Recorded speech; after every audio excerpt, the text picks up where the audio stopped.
Welcome back to Real Estate War Stories. I am your host, Felicia, aka your favorite home agent. Today I have with me a guest, Matt. Thank you so much for coming on. Really excited to hear what he has to share today. So Matt, if you can go ahead, introduce yourself. What do you do and how long have you been in the business? Yep. My name is Matt Anzalone. I work at Contour Mortgage and I've been a loan originator for about 3 years now.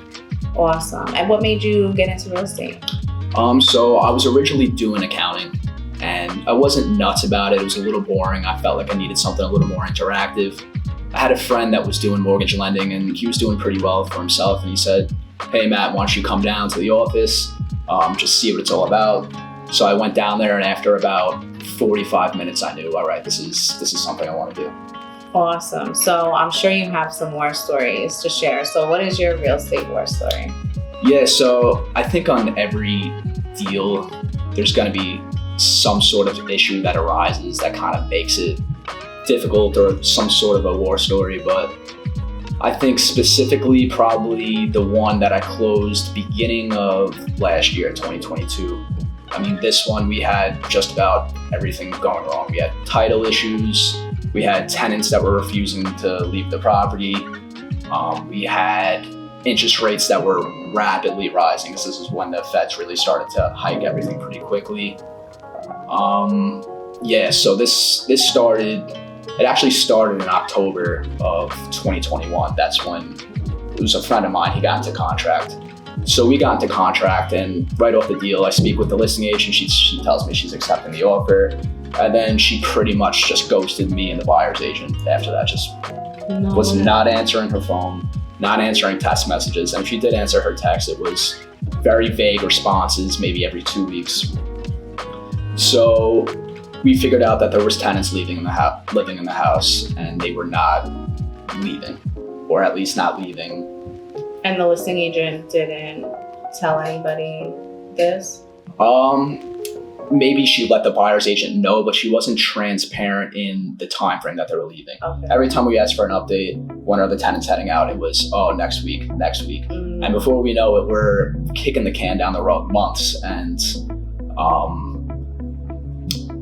they still haven't left. Now, next thing is there was a title issue. So something arose on the title where there was the merging of 2 lots into 1 lot. But the buyer's attorney was taking a look at it and thought that it wasn't done legally. Now the seller's attorney, they disagreed. He was like, "No, I disagree. I think that this was done legally. I don't see any issue here." So now the buyer's attorney, he's ready to kill the deal because he wants the sellers to be able to somehow compensate for the buyer taking on this issue with the lots, even though the seller's attorney doesn't believe there's a problem there. So I'm CC'd in this email chain. I'm just watching them go back and forth, and it's getting pretty nasty between them. And I'm not gonna lie, I had other issues I was dealing with on the loan, so I was like, all right, I'll let these attorneys the egos are real with the attorneys. Yeah, I'm gonna let the attorneys work this out. I'm gonna worry about what I can control on my end. So after a while, the emails just stopped and didn't look like it ended on good terms, but I'm handling what I need to handle on my end. So a couple days later, I called the buyer's attorney. I'm like, "Hey, I was CC'd on the email chain. I was looking through it. Were we able to get the issue resolved?" He's like, "Oh no, we're not speaking." I'm like, "What do you mean we're not speaking?" He's like, "Yeah, me and the seller's attorney, we're just not even talking anymore." I'm like, "Well, we kind of have a serious issue here. I think you guys need to put some pride aside and move on to another attorney at that point." Yeah. I would have advised my client to let's move on to another attorney. End of the day, his attorney was looking out for him and did have his best interest, but the 2 attorneys just couldn't seem to agree that they both had their feet dug in the sand that this is an issue. The other one thought that it wasn't an issue, and neither of them were willing to give up their stance. But end of the day, they came to a resolution. I believe my client went down to the town himself.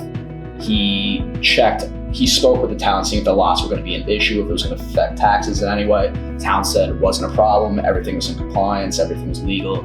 So we were able to close on that, and yeah, that was an interesting one. And all while this is going on, this dragged out from October all the way till March.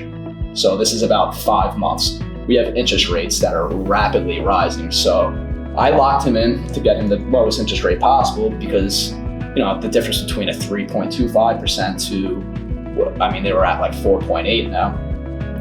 It's going to be a big difference. So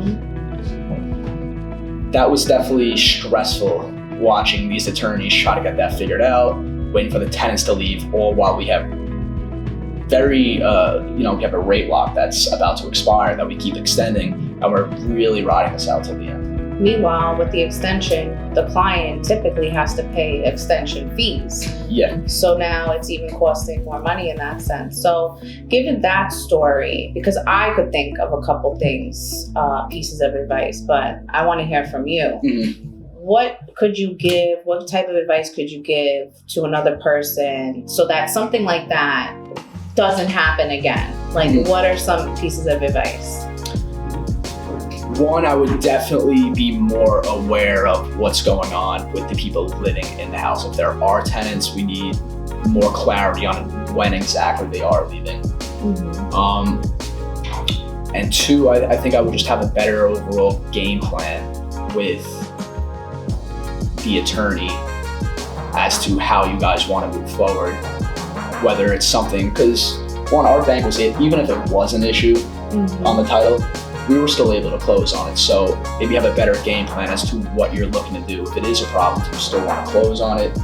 What are the potential issues that could happen if you do decide to close on it, even with that title problem? So I'd say being more on the same page with your real estate attorney. Yeah, and there's only so much that you can do as the lender, right? But I think as realtors, we should be going out of the way for our clients and looking for the best interest. Although the attorneys, that's what they are there for as well. But if it comes to a point where it's like an agreement can't be made, you as the realtor, go to the town yourself. For me, that was the first thing that popped into my head. They can't decide, I'm going to the town. And I've done that on deals before. I agree.